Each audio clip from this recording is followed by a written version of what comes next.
Beleza que eu estou querendo dizer ou não? Ele vai lá, fuça seu lixo, por exemplo, ele acha lá o material que você estuda no curso de administração. Ela olha seu boleto e fala, você estuda na UVV, né? Está fazendo administração. Aí você senta para a pessoa e fala assim, pô, lê meu futuro aí. Ela vai virar para você e vai falar assim, bom, você almeja ser um grande gestor de uma empresa multinacional ou, de repente, abrir um próprio negócio e tocar a sua própria carreira. Você fala, pô, o cara foi na mosca ali do que eu quero ser lá na frente, beleza? Mas por quê? Ela teve algumas informações no passado, no seu presente, que deu para ela fazer uma projeção futura disso. O economista ele vai fazer a mesma coisa. Ele vai pegar todos os fatores passados do que foi acontecendo com o país e com as empresas no passado. Ele vai pegar fatores que estão acontecendo hoje na economia e vai fazer o quê? Projeção futura. Bom, se continuar hoje o que está acontecendo, de acordo com o que aconteceu no passado, amanhã piora ou amanhã melhora. Esses indicadores eles podem piorar ou melhorar. Então quer dizer, se ele está vendo um cenário que ele era favorável e no passado foi favorável, a probabilidade é que amanhã ele vai ser favorável, beleza? Então o economista ele vai dar esses cenários. Normalmente ele vai te dar 3. Mais provável de acontecer, que é o que você vai para a mídia lá e ouve o Sattenberg falando todo dia à noite no Jornal da Globo, né?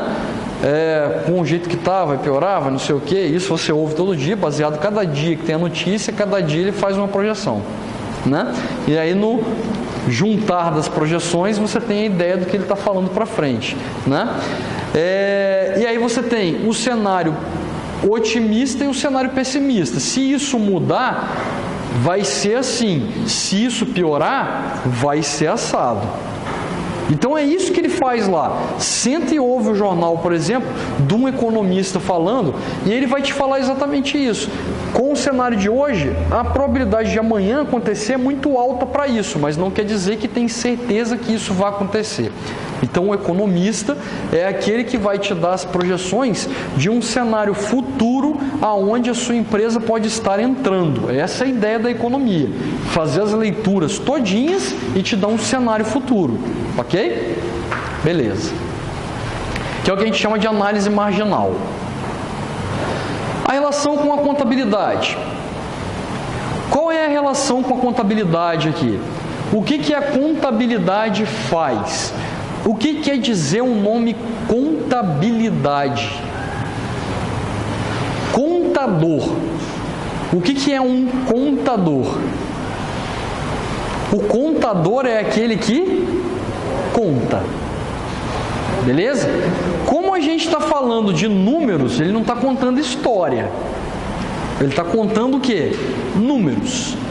Se ele conta números, eu tenho que passar números para ele contar. Beleza ou não? Então, o contador, ele vive de fatos passados. Por quê? Porque eu já comprei ou eu já vendi.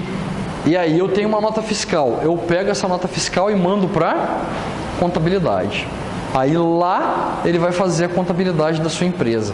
Então, se você não vende ou você não compra, ele não vai ter nada para contar. Ok? E ele não projeta compras futuras. Ele só trabalha com dados passados, ou seja, aquilo que foi efetivado. Então, o contador nada mais é para mim do que aquela pessoa que pega todos os fatos que eu tenho passados e registra isso em demonstrações contábeis.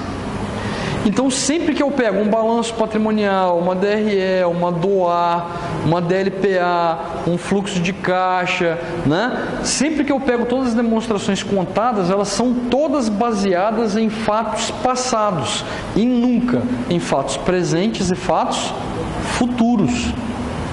Então, a contabilidade, ela vive do passado da empresa. E aí, por que isso é importante, né, para a administração financeira? Porque se eu tenho uma ciência que ela faz previsão do futuro e eu tenho uma ciência que ela me dá fatos passados, então o que a administração ela é? Uma ciência que trabalha em qual parte do tempo? No presente. A administração, o ato de administrar é você tomar decisões no presente. Só que como que você vai tomar decisão no presente?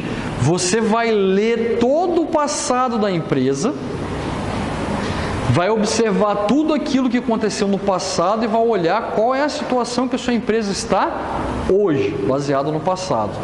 Você vai pegar todas as informações que foram te passadas de previsão daquilo que vai acontecer no futuro, para quê?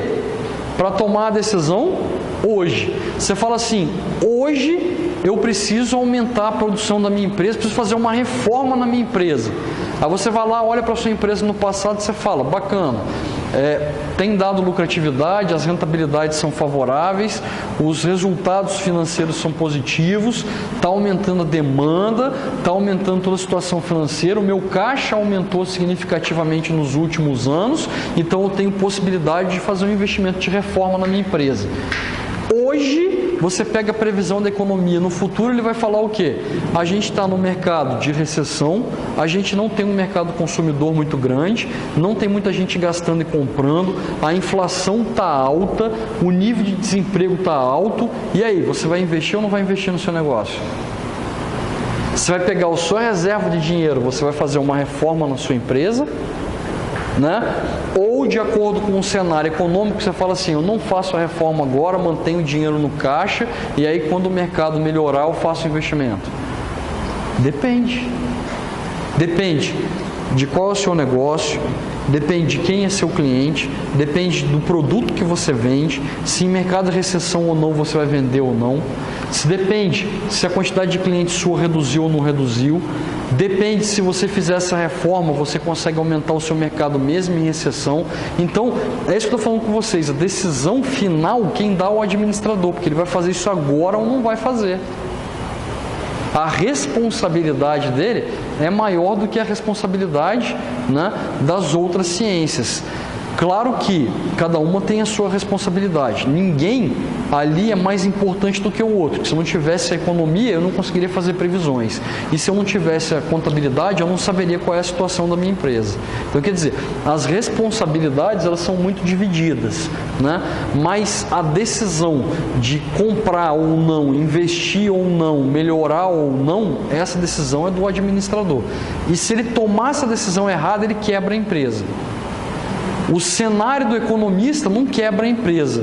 E a contabilidade ruim também não quebra a empresa.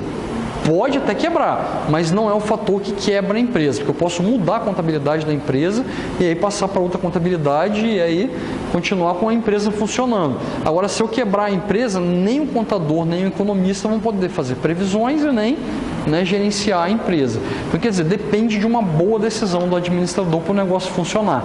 Então, a relação entre as ciências, as áreas, ela é essa. A economia tem um fator, né, preditivo, quer dizer, ele vai falar do futuro, vai fazer cenários, né?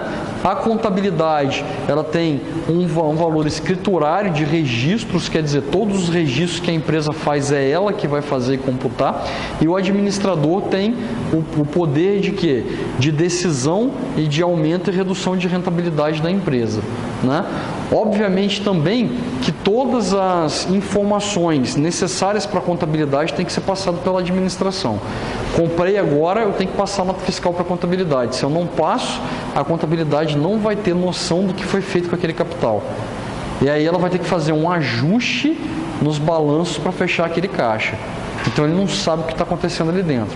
Você comprou um carro para você, em nome da sua empresa, e você não apresentou isso para a contabilidade, ela vai jogar isso como prolabore. O que é um prolabore? É o salário do dono proprietário da empresa. Então ela vai jogando isso como prolabore. O que ela vai te falar? Você está gastando muito dinheiro na pessoa física, né, envolvendo a pessoa jurídica. E aí, se a empresa está quebrando, quem está quebrando ela pode ser a pessoa física. Então, você tem essas relações contábeis. E quanto mais você dá as informações, todas as notas do dinheiro gasto, mais precisas são as demonstrações contábeis e melhores são as análises do que você vai fazer.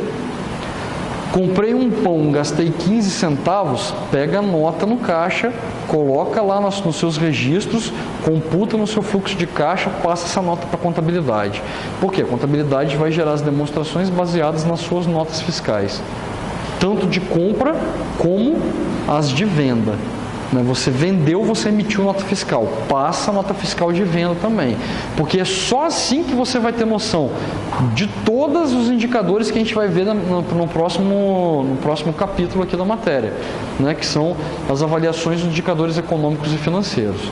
A gente vai trabalhar com os indicadores. Só vai dar certo se a contabilidade estiver com tudo registrado, escriturado, contabilizado, tudo certinho. Pessoal, então, a administração ela vai trabalhar com a gestão dos fluxos de caixa e a contabilidade ela vai trabalhar com a administração dos regimes de competência. Espera aí, pessoal, o que você está falando para mim? O que compete à contabilidade é apenas registrar o fato consumado. Beleza? Então, a contabilidade ela vai fazer entrada e saída de caixa à vista. É isso que a contabilidade faz. Você realizou uma venda, 100% do capital vai entrar. Ok? Você comprou, 100% do custo você vai computar. Qual é a diferença para a administração? Ela faz fluxo de caixa. O que é o fluxo de caixa? Se eu fiz uma venda a prazo, a contabilidade ela entende que você vendeu à vista. Ela assume que todo o dinheiro que você vai receber, você recebe à vista. A administração não, se você vendeu a prazo, esse período você vai receber uma parte, ou outro. Ou seja, a contabilidade, ela vai ser a contabilidade escriturária. Ela pega a nota fiscal e faz em cima da nota fiscal. A administração, ela faz uma administração gerencial, que é baseada em fluxo de caixa. Então, ela vai gerir os fluxos de caixa futuros para quê? Para saber exatamente a disponibilidade financeira. Se você perguntar para um contador quanto a empresa tem no caixa, ele não vai fazer a menor ideia. Ele não sabe quanto a empresa tem no caixa. Ele vai estimar de acordo com os dados que ele tem passados. O único que pode saber qual é o caixa da empresa hoje é o administrador. Por quê? Porque ele faz o regime de caixa todo dia. Quer dizer, ele computa entradas e saídas de caixa todo santo dia. Ele que tem o poder dos extratos na mão, ele que faz as compras e vendas. Então, ele sabe o que tem ou não tem dinheiro disponível. Então, essas são as diferenças entre as duas. E aí, a gente cai na diferenciação entre a gestão baseada no regime de caixa e no regime de competência do administrador no regime de caixa e no regime de competência pelo contador. E a gente vai entender como é que funcionaria isso. Um exemplo aqui, inclusive esse está no livro, eu acho. Essas foram as atividades da Nassau Corporation no ano passado. Ela vendeu 100 mil reais de um iate vendido 100% à vista, 100% a receber. Então, quer dizer, ela vendeu ele todinho a prazo. Ou seja, vendeu o iate e não pegou nada à vista. Ok? Os custos foram 80 mil pagos integralmente aos fornecedores. Quer dizer, eu vendo iates, para vender aquele iate eu fui lá, paguei 80 mil para o fornecedor. Toma, paguei. Peguei o iate e coloquei para vender na minha loja. Na hora de vender o iate, eu vendi ele 100% a prazo, não recebi nada. Então eu paguei 80 mil e não recebi nada. Só fiz uma venda. Beleza? No regime de competência, isso funcionaria assim, que é o entendimento do contador. Foi realizada uma venda de 100 mil, entrou 100 mil no caixa. Ok? Computei 100 mil de uma venda. Custos, paguei 80 mil. Quanto que ficou de lucratividade ou de resultado final? 20 mil. Então ele entende o seguinte, que vai ter uma sobra de 20 mil nos resultados da empresa. Para o administrador da empresa que está lá tocando o negócio, como é que ele faz?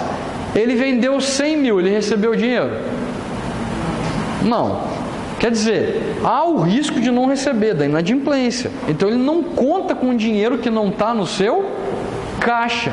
Eu só posso computar dinheiro no meu caixa se ele entrou no meu caixa. Se ele não deu entrada no meu caixa, ele ainda é risco. Então, a minha venda é como se eu não tivesse efetuado a venda, porque eu não recebi o dinheiro ainda. Mas eu paguei 80 mil. Então, o que eu tenho no meu caixa? Um rombo de 80 mil, que vai ter que ser coberto. Beleza? Por que essa diferenciação? Porque se eu fizesse a administração do meu negócio baseado no regime de competência, eu ia falar, pô, tá sobrando 20 mil no meu caixa, dá para fazer outros investimentos, comprando com 80 mil à vista. Pensa assim, aí quer dizer, o cara tem que investir mais 60. Mas no regime de caixa, que é o que o administrador faz diariamente, ele vai falar, cara, saiu 80, mas eu não tenho esse dinheiro ainda. Como é que eu vou gastar mais se eu não tenho dinheiro? Beleza o que eu estou querendo dizer? Isso aqui é praticamente você contar com os ovos de ouro dentro da galinhazinha lá. Entendeu? Ela nem botou o ovo, você já está fazendo o quê? Já está fazendo compra de tudo. Aí a galinhazinha morre e você vai pagar como que você comprou? Beleza? Você não vai pagar. Então, o regime de competência é isso. Você conta com um ovinho dentro da galinha. No regime de caixa, não. Espera o ovo sair, ela botar o ovo para depois eu realizar qualquer tipo de operação. Beleza a analogia aí?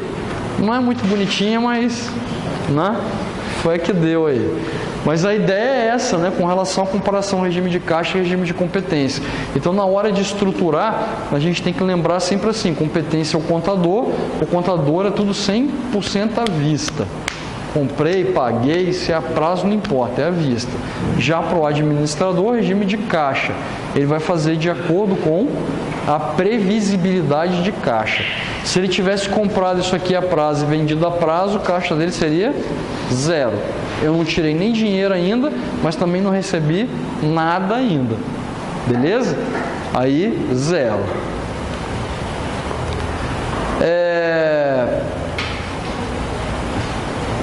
Ele fala aqui também, ó, que a contabilidade difere com relação à tomada de decisão, né? O administrador financeiro se interessa principalmente pela análise da interpretação das informações para fins de decisões. Quer dizer, a contabilidade ela se preocupa basicamente com a coleta e apuração dos dados financeiros. Quer dizer, só pega as notas fiscais. E o administrador não, ele faz a análise do que o contador já fez, né? E aí toma a decisão baseada na análise das interpretações do que já foi feito. São as relações, né? Aqui, pessoal, a gente tem as atividades básicas do administrador financeiro. Perceba, é um balanço patrimonial, ativo circulante, ativo fixo, passivo circulante e recursos de longo prazo. O que ele está falando aqui?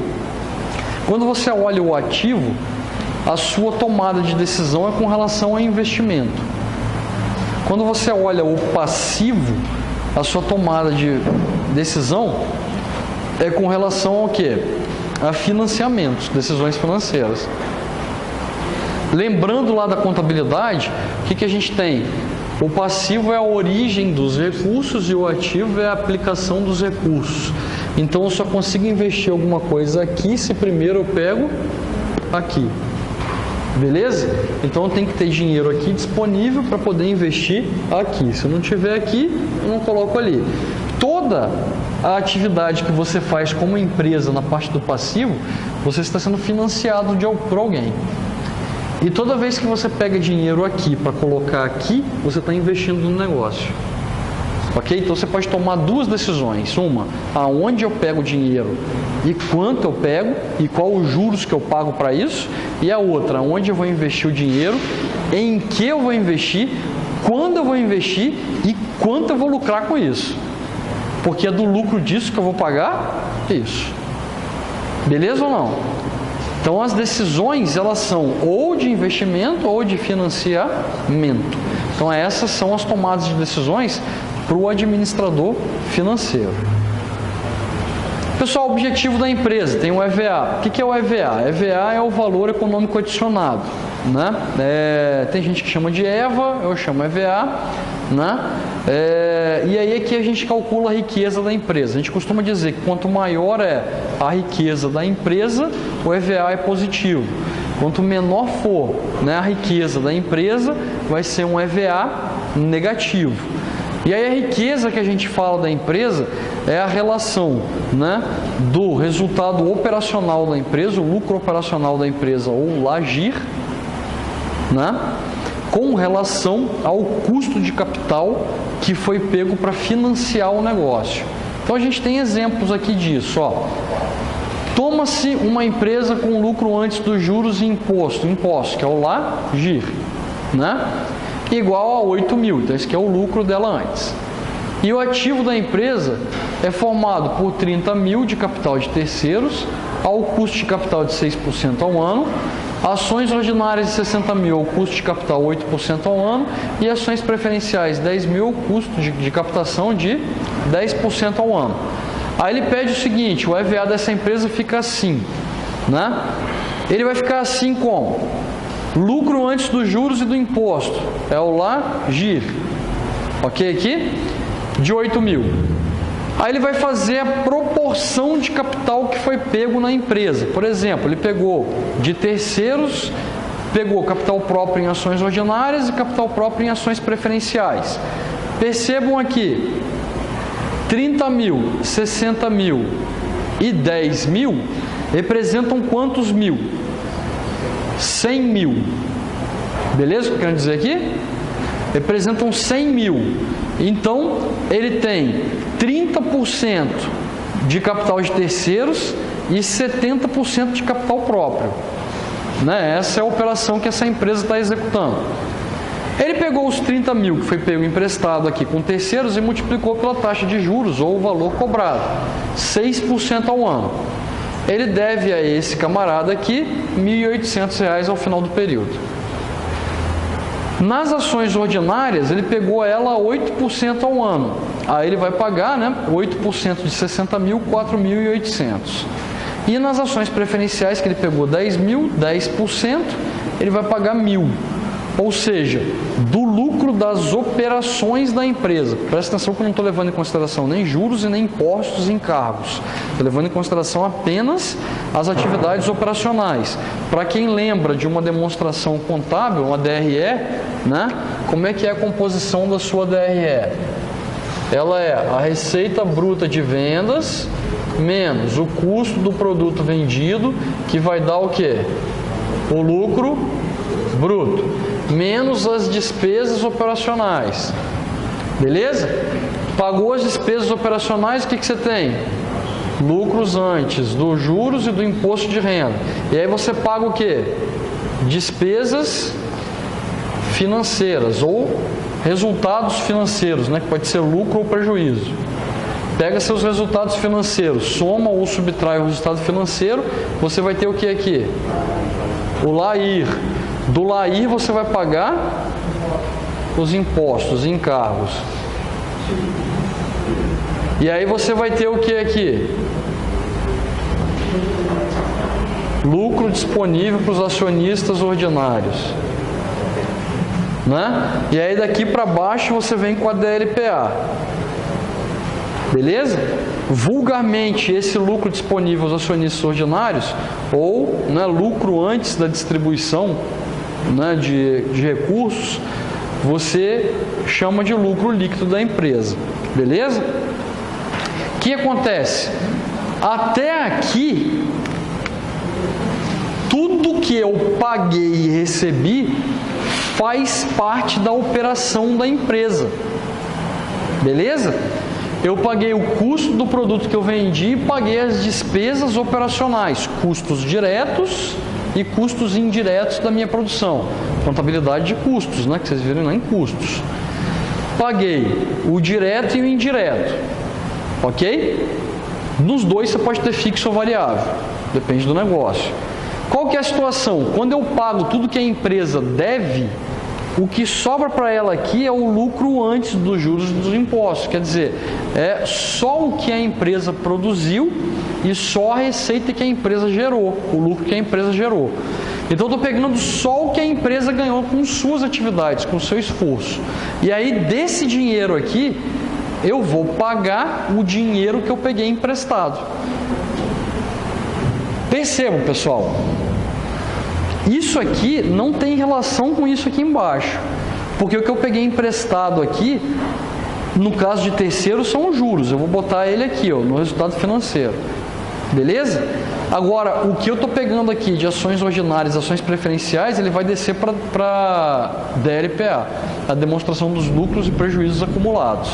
Ela desce, ela sai da DRE e vai para a DLPA. Mas antes disso tem outras várias distribuições que eu tenho que fazer. Para eu calcular a receita, a riqueza dessa empresa, eu só vou pegar os custos dos capitais e vou subtraí-los do quê? Do lucro antes dos juros e dos impostos. Aí eu tenho o resultado do EVA. Qual é o valor econômico adicionado nessa empresa? No caso aqui foi de 400, positivo. Quer dizer, a empresa ela aumentou a sua riqueza.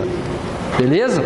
Se ele fosse negativo, a empresa reduziu a sua riqueza. O que isso quer dizer? Quer dizer que as suas atividades elas são positivas, ok? O que pode externamente influenciar a sua empresa de forma negativa ou positiva é o resultado exatamente financeiro que você tem e dos impostos que você paga. Beleza ou não? Aí é um fator externo que a empresa não controla. Parte dele ela controla, parte não. Eu pego dinheiro emprestado com terceiros, eu consigo controlar. Agora, imposto eu não consigo controlar. Né? Quer dizer, o imposto, as porcentagens e alíquotas do que é colocado eu não consigo controlar. Isso aí o governo impõe e eu sou obrigado a pagar. Beleza? Agora, óbvio, despesa financeira sim. Dependendo eu consigo controlar, a não ser que eu vá para câmbio. Mercado internacional, mudança da taxa de câmbio, se melhorar para mim é bom, se piorar para mim é pior, né? Quer dizer, a valorização do real para mim é pior, a desvalorização é melhor porque a moeda sobe, né? Mas em compensação a economia também vai estar toda ferradinha, né? Ganha muito lá fora, mas também paga mais impostos aqui, encargos e um monte de coisa, né? Então, pessoal, o valor econômico adicionado é assim, uma métrica simplesinha. Você só vai pegar o seu LAGIR e subtrair dos custos dos capitais que você adquiriu. Feito isso, o seu resultado final é o seu aumento ou redução de riqueza. EVA, né, basicamente é essa, né, a sua composição, o seu entendimento. Aí a gente cai aqui nos problemas de agency. Agency, né, traduzido ao português, é gerenciamento de resultado.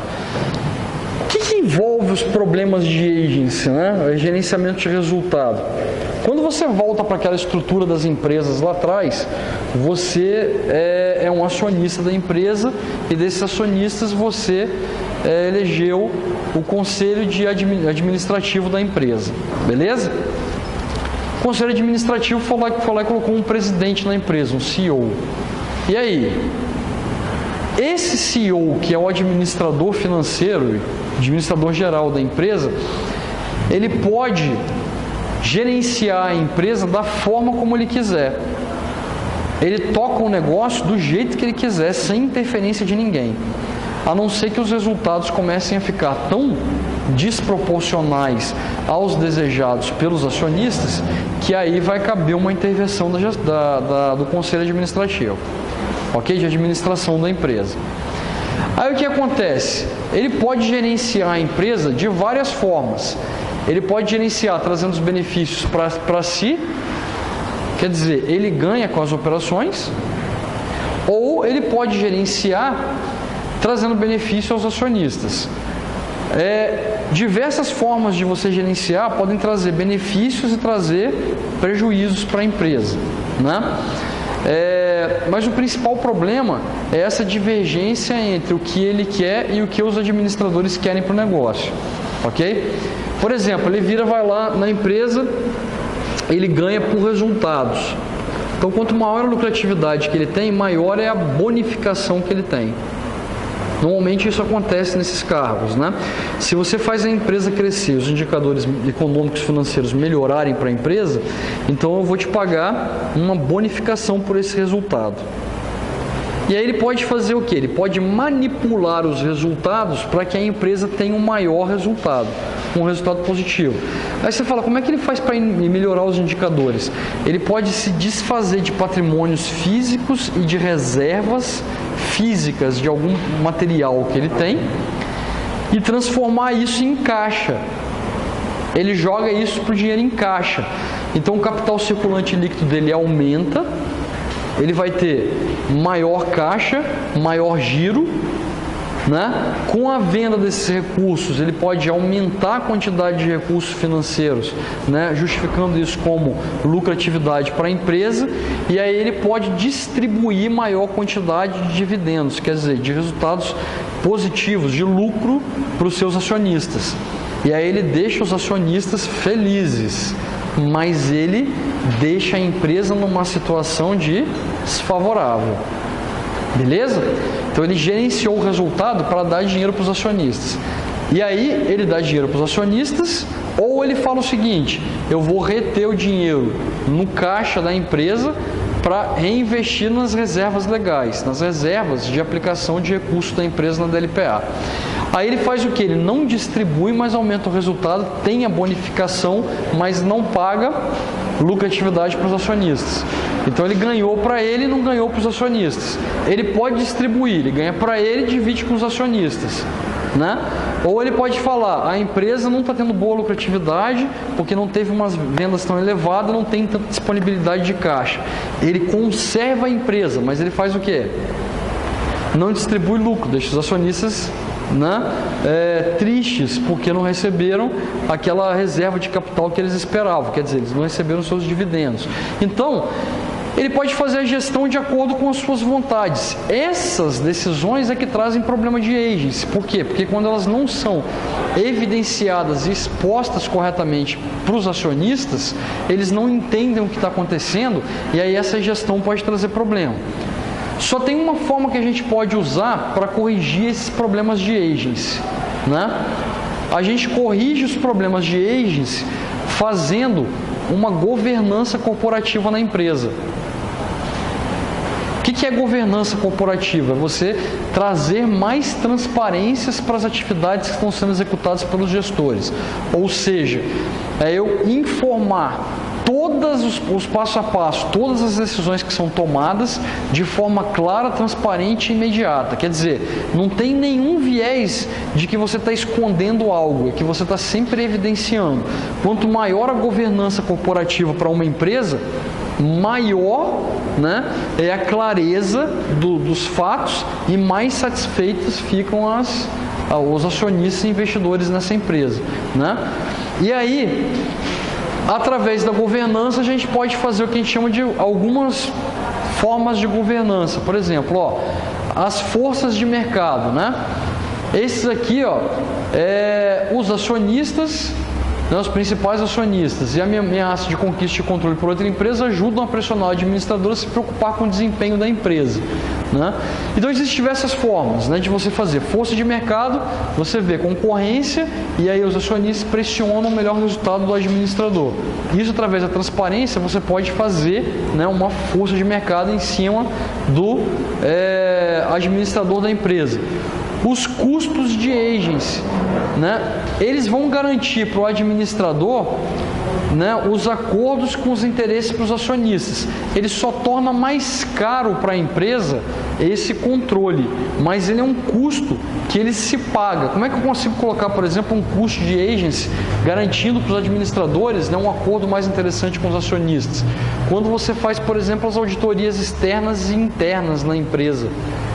Sempre que você tem auditoria interna, você está tendo os controles internos do que estão acontecendo e está informando, tanto para o administrador, quanto para o conselho de administração da empresa o que está acontecendo. Agora, as auditorias internas, elas podem ser capturadas pelo administrador. Como assim? Né? Como é internamente a operação e eles são subordinados ao administrador, ele pode oferecer, né, resultados financeiros para que eles façam a auditoria interna de acordo com a sua vontade. Então, a forma de que você tem para poder quebrar esse tipo de situação é você realizar a auditoria externa, que daí não tem captura. Ou seja, eu chamo uma grande empresa lá de fora, né?